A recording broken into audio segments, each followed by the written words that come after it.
Syllabus के अंतर्गत स्कंदगुप्त नाटक लगा हुआ है। और साथियों मुझे लगा कि शाम को पेपर है और सुबह जो है इसे मैं रिवीजन के तौर पर एक अच्छे से क्लास आपके लिए लाकर दे दूं।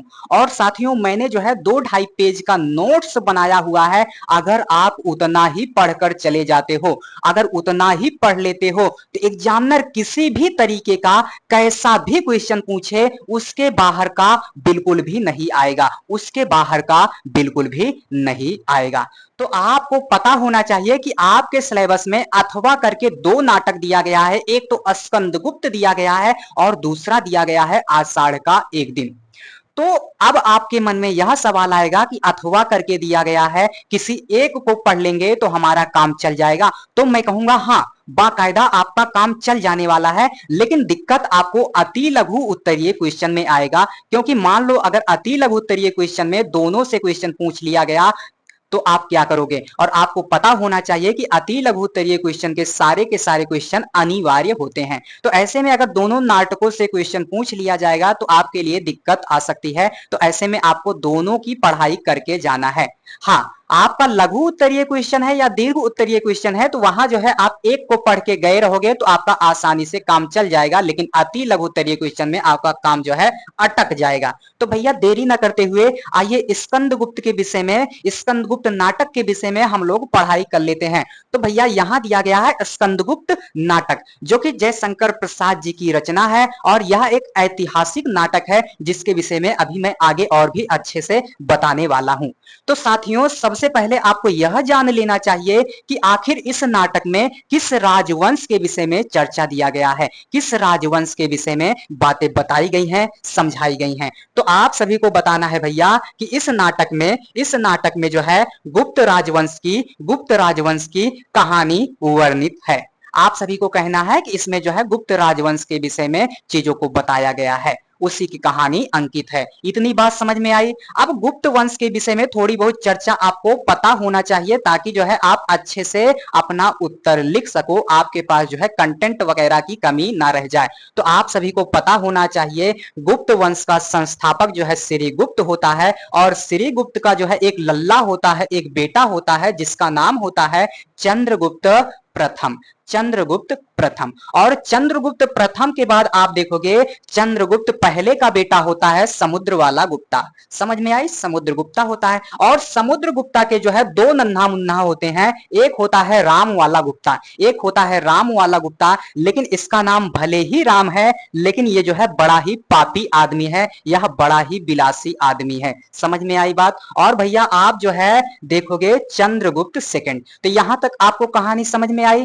अब देखोगे चंद्रगुप्त सेकंड के बाद आप देखोगे कुमार गुप्ता जो है कौन बनता है, शासक बनता है। कुमार गुप्ता जो है राजा बनता है। कुमार गुप्ता भी जो है विलासी होता है, कुमार गुप्ता भी विलासी होता है। और फिर कुमार गुप्ता का बेटवा होता है स्कंदगुप्त। और इसी के नाम पर जो है यह नाटक का नाम पड़ा है, इसी के नाम पर जो है इस नाटक का नाम पड़ा है। तो इन्हीं दोनों की कहानी को जो है इस नाटक में अंकित किया गया है। इन्हीं बाप बेटों और इनके साम्राज्य की कहानी को जो है इस नाटक में अंकित किया गया है। तो इतनी बातें भैया आप सभी ने क्या किया, समझ लिया। इतनी बातें जो है आप सभी ने समझ लिया। आप जो है आइए मेन मुद्दे पर बात करते हैं। तो सबसे पहली बात आप यहां देख लो स्कंदगुप्त। आपसे कहा जाए कि आखिर स्कंदगुप्त क्या है तो आप सभी को बताना है नाटक। क्या बताना है, नाटक। और जैसे ही नाटक की बात आवे वैसे आप सभी के दिमाग में तुरंत जो है यह ख्याल आना चाहिए कि नाटक जो है अंकों में विभाजित होता है। अगर नाटक अंकों में विभाजित होता है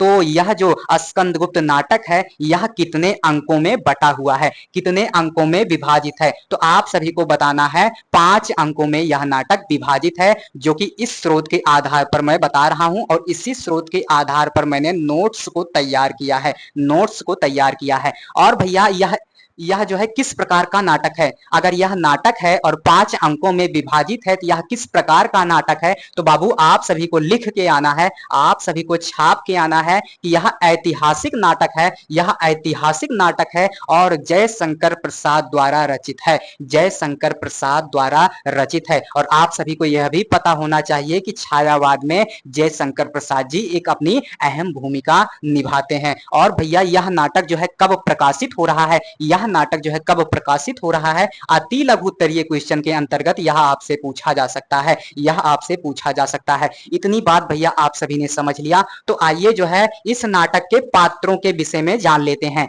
इस नाटक के पात्रों के विषय में जान लेते हैं। इस नाटक के पात्रों के विषय में जान लेते हैं। तो महिला पात्रों में अगर आप देखोगे, महिला पात्रों में अगर आप देखोगे तो देवसेना होती है, देवसेना होती है। देवसेना जो है इस नाटक की नायिका होती है। देवसेना जो है इस नाटक की क्या होती है भैया? नायिका होती है। देवसेना जो है इस नाटक की नायिका होती है। और इसके जो है अन्य महिला पात्रों में, इसके जो है अन्य महिला पात्रों में हम लोग देखेंगे, इसके अन्य महिला पात्रों में हम लोग देखेंगे अनंत देवी को। किसको देखेंगे भैया? अनंत देवी को, अनंत देवी को।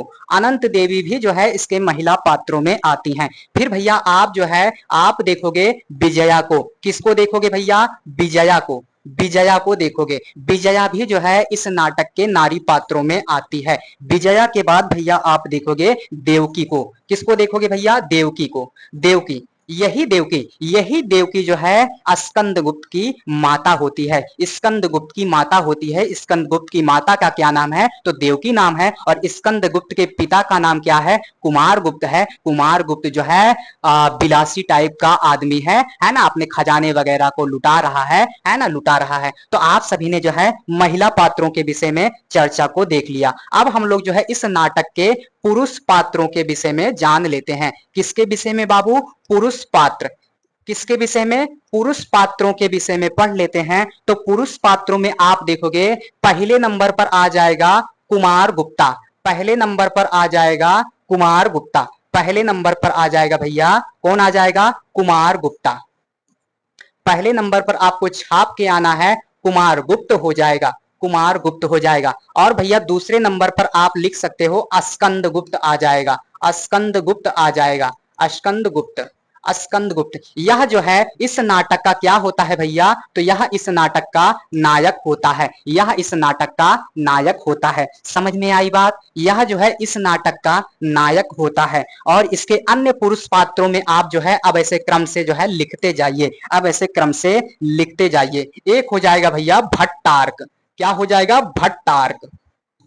भट्टार्क हो जाएगा। भट्टार्क के बाद आप देखोगे पृथ्वी सेन हो जाएगा, पृथ्वी सेन हो जाएगा, पृथ्वी सेन हो जाएगा, पृथ्वी सेन हो जाएगा। और भैया पृथ्वी सेन के बाद जो है आप महादंड नायक को देख सकते हो, महादंड नायक को देख सकते हो। महादंड नायक हो जाएगा, महादंड नायक हो जाएगा। महादंड नायक के बाद भैया आप यहां लिख लो बंधु वर्मा। क्या लिख लो भैया? बंधु वर्मा। क्या लिखो? बंधु वर्मा, बंधु वर्मा, कुछ भी कर लो, बंधु वर्मा।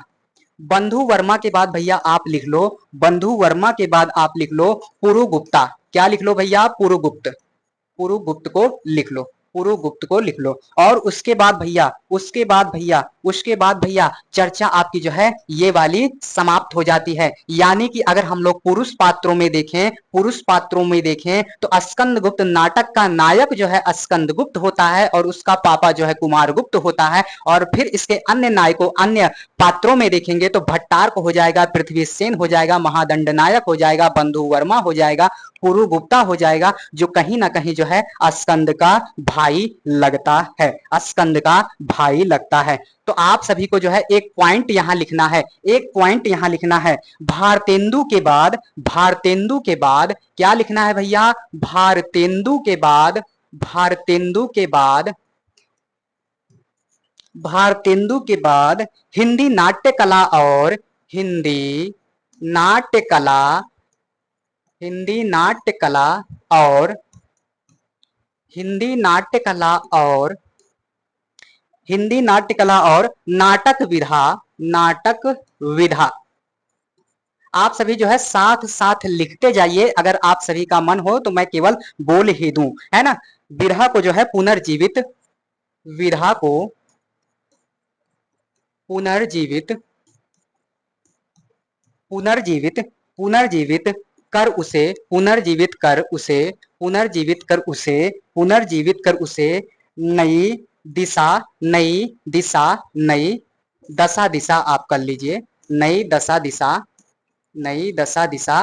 क्या किया भैया? देने का श्रेय, नई दशा दिशा देने का श्रेय, देने का श्रेय, देने का श्रेय, देने का श्रेय जो है प्रसाद जी को जाता है। प्रसाद जी को क्या होता है भैया, जाता है। प्रसाद जी को जाता है। समझ में आई बात? तो प्रसाद जी को जा रहा है। इतनी बात समझ में आई? आई समझ में? तो यहाँ भैया यही कहा जा रहा है, यही कहा जा रहा है कि भारतेंदु, भारतेंदु के बाद जो है, भारतेंदु के बाद हिंदी नाट्य कला और नाटक विधा को पुनर्जीवित कर उसे नई दशा दिशा देने का श्रेय जो है प्रसाद जी को जाता है, जयशंकर प्रसाद जी को जाता है। इतनी बात आप सभी ने समझ लिया होगा, इतनी बात आप सभी ने समझ लिया होगा। तो आप सभी को यहाँ पता होना चाहिए कि जो कुमार गुप्ता है, जो कुमार गुप्ता है, कुमार गुप्ता, कुमार गुप्ता के विषय में मैंने आप सभी को बता दिया कि यह बहुत ही भोग विलासी है।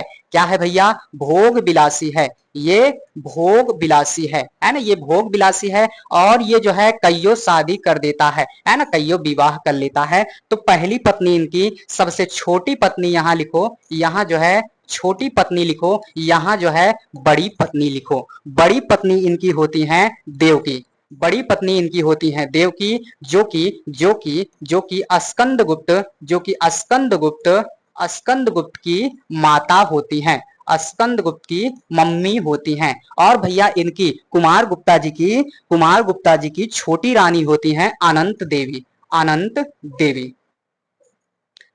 अनंत देवी, इसे ना कर लीजिएगा, अनंत देवी, अनंत देवी, अनंत देवी इनकी छोटी रानी होती हैं। और इनका बेटवा होता है पुरुगुप्ता। क्या होता है भैया? पुरुगुप्त, पुरुगुप्त, पुरुगुप्त।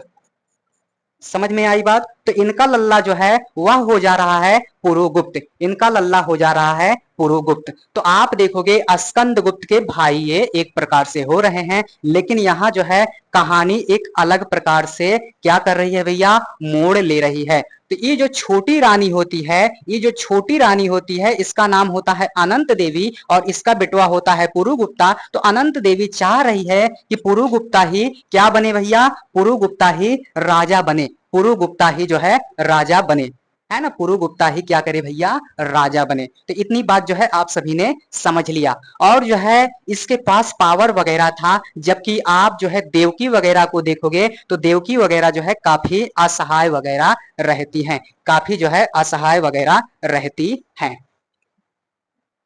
इतनी बात जो है आप सभी ने समझ लिया होगा, इतनी बात जो है आप सभी ने जान लिया होगा। आगे भैया थोड़ा जो है हम लोग चरित्र चित्रण पर बात कर लेते हैं। किस पर बात करते हैं? चरित्र चित्रण पर, चरित्र चित्रण।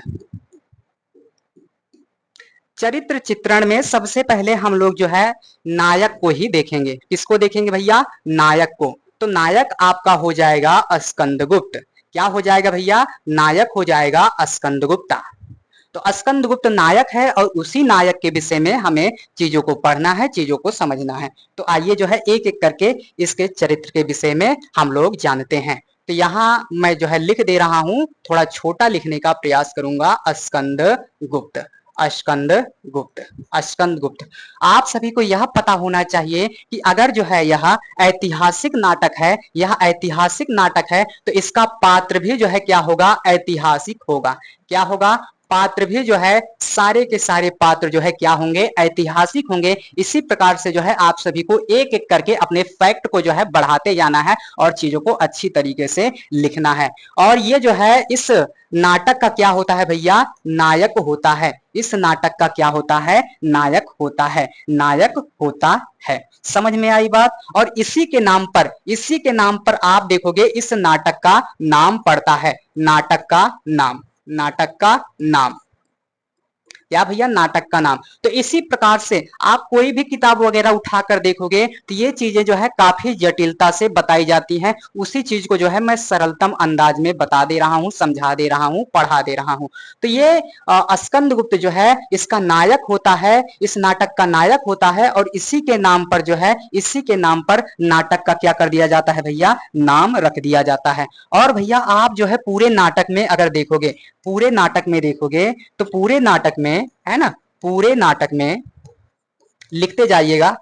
पूरे नाटक में, पूरे नाटक में प्रसाद जी ने, प्रसाद जी ने, प्रसाद जी ने, प्रसाद जी ने स्कंदगुप्त को, स्कंदगुप्त को, स्कंदगुप्त को स्कंदगुप्त को, देखो मैं 2 3 4 बार इसलिए बोल दे रहा हूं ताकि चीजें जो है आप सभी को समझ में आ जाए। स्कंदगुप्त को अधिकार के प्रति अधिकार के प्रति उदासीन एवं कर्तव्यों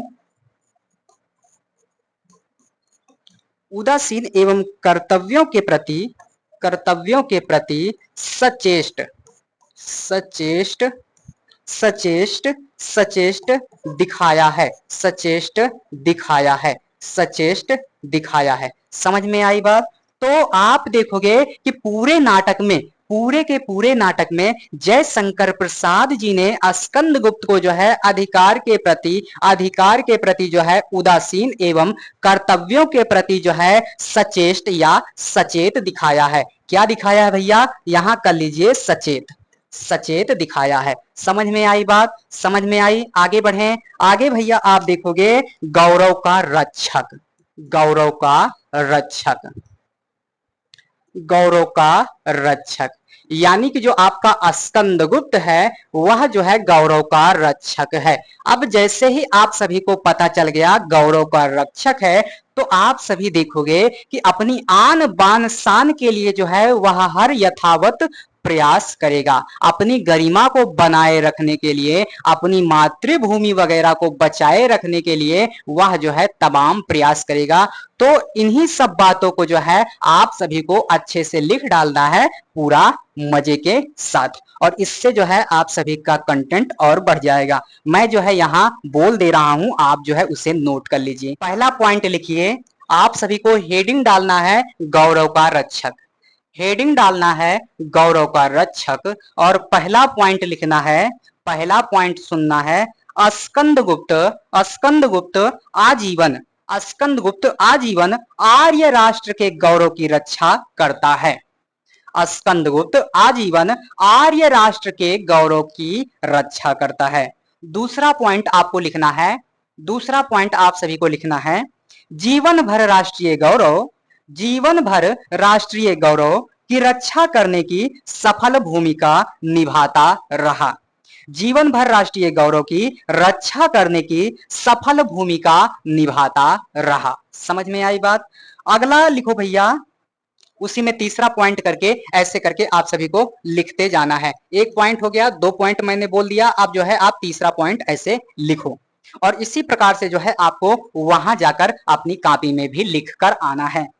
अगला लिखो भैया, वह कहता है वह कहता है वह कहता है यदि कोई साथी वह कहता है यदि कोई भी साथी मेरा साथ नहीं देगा तब भी जो है मैं अपनी मातृभूमि के लिए क्या करूंगा भैया? अकेला ही जाऊंगा, लड़ूंगा। समझ में आई बात? तो यही कहता है। लिखा कि नहीं आप सभी ने? अगर नहीं लिखा हो तो फिर से लिखिए।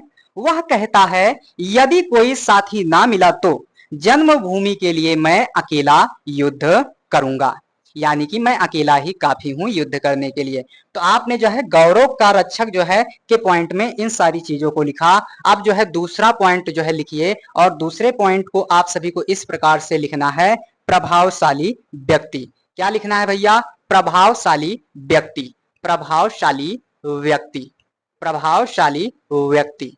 ये वाली हेडिंग जो है आपको डाल देना है, और ये हेडिंग डालने के बाद जो है आप सभी को ऐसे पॉइंट बनाना है।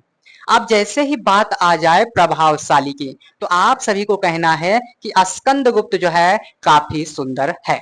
स्कंदगुप्त क्या है भैया? काफी सुंदर है, काफी प्रभावशाली है। तो आपका जो है 2 3 लाइन क्या हो गया? भर गया। 2 3 लाइन जो है आपका क्या हुआ भैया? भर गया। अब जब 2 3 लाइन भर गया तो आपको जो है आगे लिखना है कि इसी सुंदरता के कारण, इसी प्रभावशालिता के कारण आप देखोगे देवसेना हो गई, विजया हो गई, दोनों की दोनों जो है इसकी तरफ आकर्षित होती हैं, इसकी तरफ आकर्षित होती हैं, इसी सुंदरता के कारण। समझ में आई? इतना आप सभी ने लिख लिया। अब आप सभी को जो है तीसरी हेडिंग डालना है इसके चरित्र चित्रण में कि भावुक एवं दार्शनिक। क्या भैया? भावुक और दार्शनिक, भावुक और दार्शनिक, भावुक और दार्शनिक की हेडिंग आप सभी को डालना है और पॉइंट करके जो है इसी प्रकार से चीजों को लिखना है, इसी प्रकार से जो है चीजों को लिखना है। और क्या लिखना है तो मैं आप सभी को बता रहा हूं।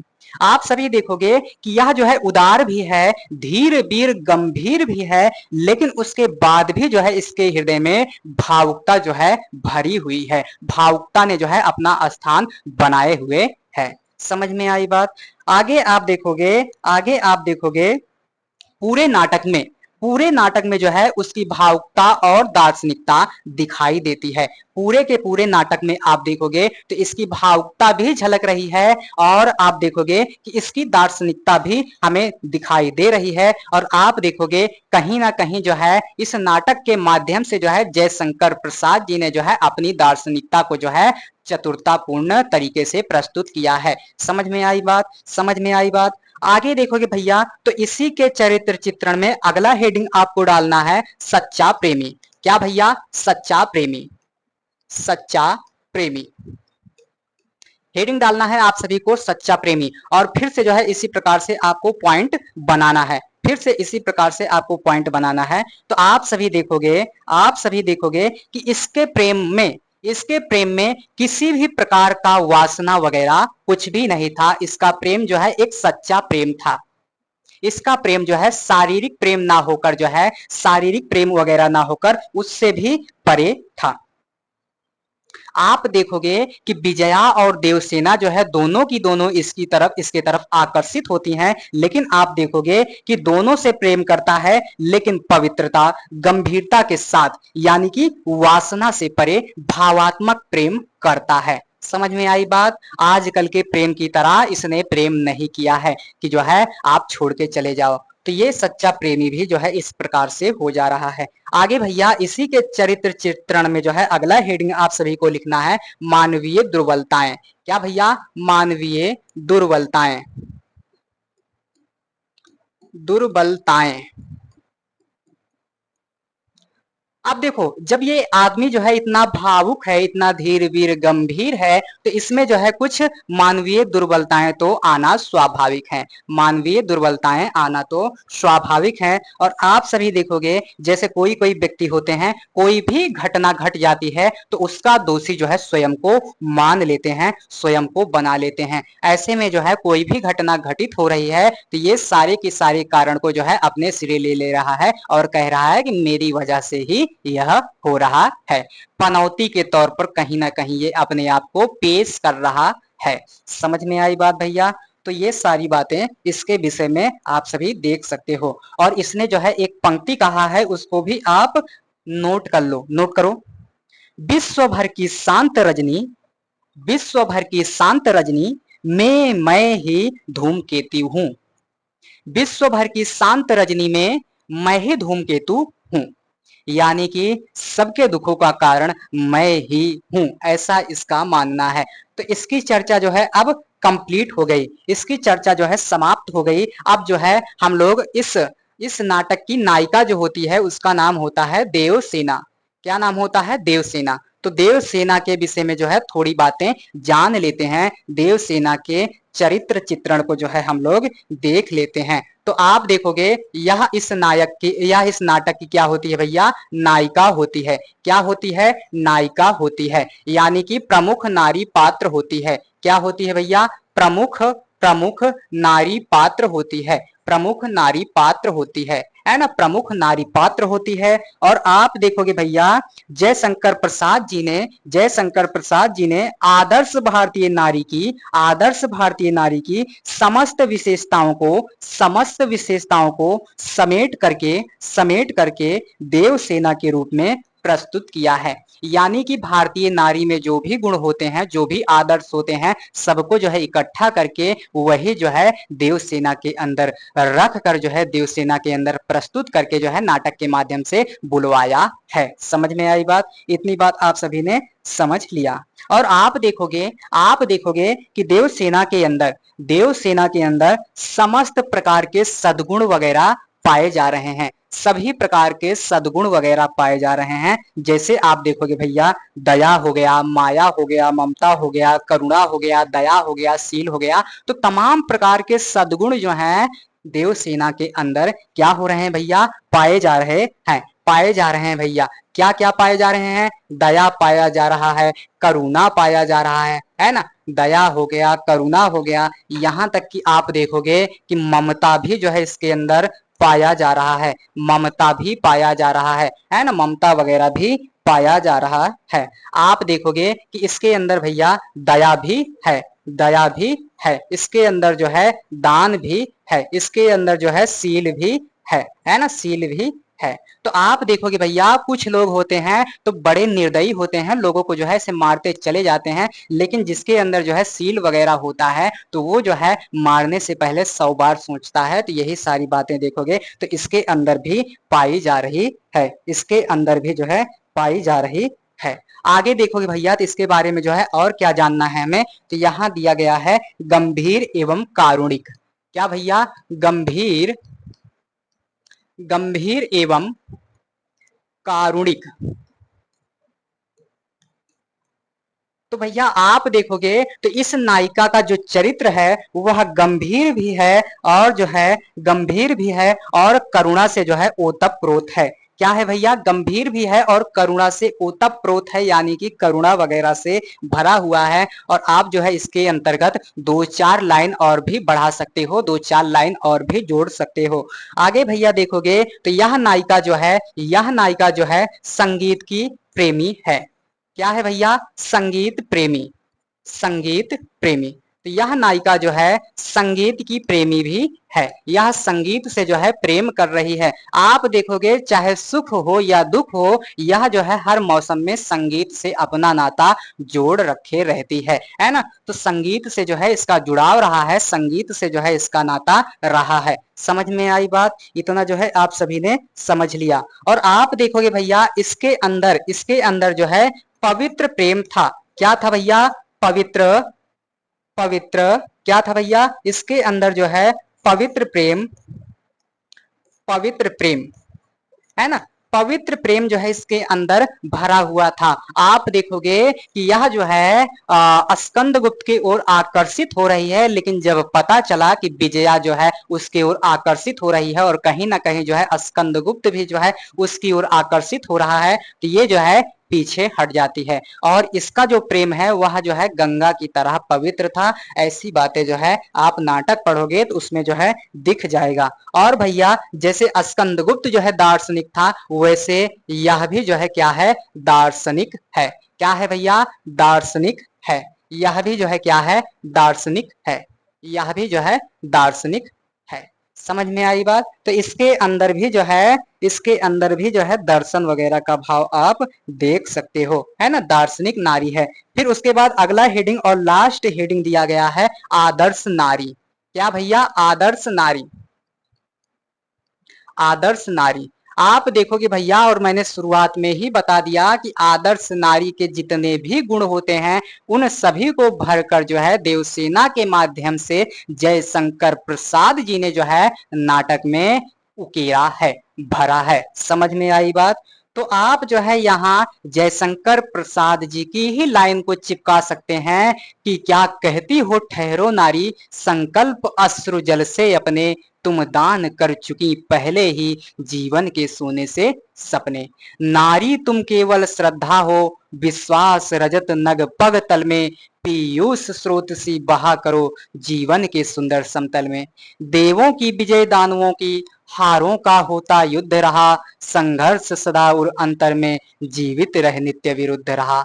आंसू से भीगे अंचल पर मन का सब कुछ रखना होगा, तुमको अपनी स्मृत रेखा से यह संधि पत्र लिखना होगा। तो 2-4 लाइन जो है इसमें की आप भी चिपका सकते हो, आप भी क्या कर सकते हो, चिपका सकते हो। तो आशा करता हूं चर्चा बेहद शानदार रही होगी। अगर शानदार रही हो तो अपने दोस्तों वगैरह में भी इसे शेयर कीजिएगा।